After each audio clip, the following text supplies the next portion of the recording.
Барлығыңызға қайырлы күн қыздар. Бүгін біз банкіде плов дайындайтын боламыз. Банкіде пісетін пловтардың жасалу жолын менімен бірге, соңына жасалуын бірге қараңыздар. Біздің палауымыз осындай шашыраңқы болып, әдемі болып пісетін болады. Бұл тағамға керек заттарды дәл осы видеоның астында қалдыратын боламын. Алдымен тауық аяқтарын осындай ыдысқа салып, үстіне тұз саламыз, бұрыш саламыз, паприка салып, сұйық май құйып, барлығын жақсылап араластырамыз. 30 минутқа тұзы сіңгенше, дәмдеуіштері сіңгенше қалдырамыз. Оған дейін біз ішіне салатын қосындыларын дайындайтын боламыз. Бізге бір дана пияз қажет болады. Ұсақтап турасаңыздар да болады, немесе ұзынша етіп турап, ортасынан бір рет бөлсеңіздер болады. Бізге таза осындай банкілер қажет болады. Ішіне туралған пиязымызды аздап салып шығамыз. Үстіне 3,5 ас қасықтай жуылған таза күріш саламыз.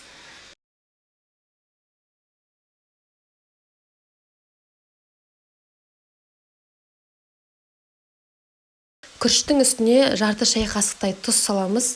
Дәміне қарай дәмдеуіштер және пловқа арналған зира қоссаңыздар болады.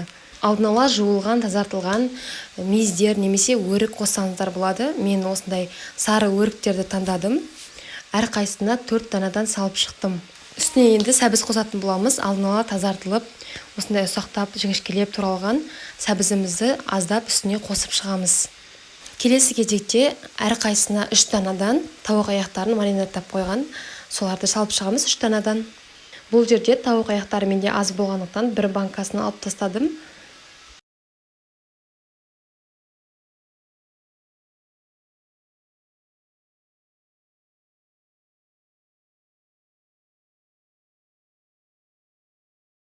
Дәмі шығу үшін әрқайсысына бір данадан бір тіше сарымсақ салдым.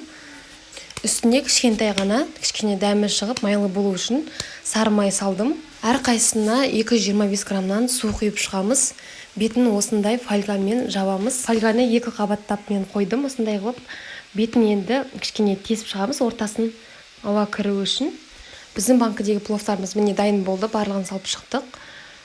Пешті қыздырмаймыз, бірақ қосып қойып, салқын күйінде қыздырмай тұрып, банкілерімізді бір-бірден саламыз. Ішіне жылы су құйғандарыңыз жақсы, себебі тез қайнауы үшін 180 градуста 45 минут пісіреміз.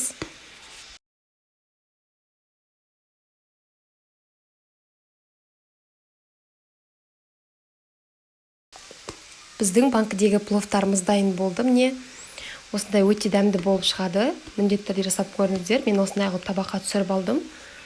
Суын көп құйып жібермеңіздер, сол жағын қараңыздар. Жасап көріңіздер, өте дәмді болып шығады.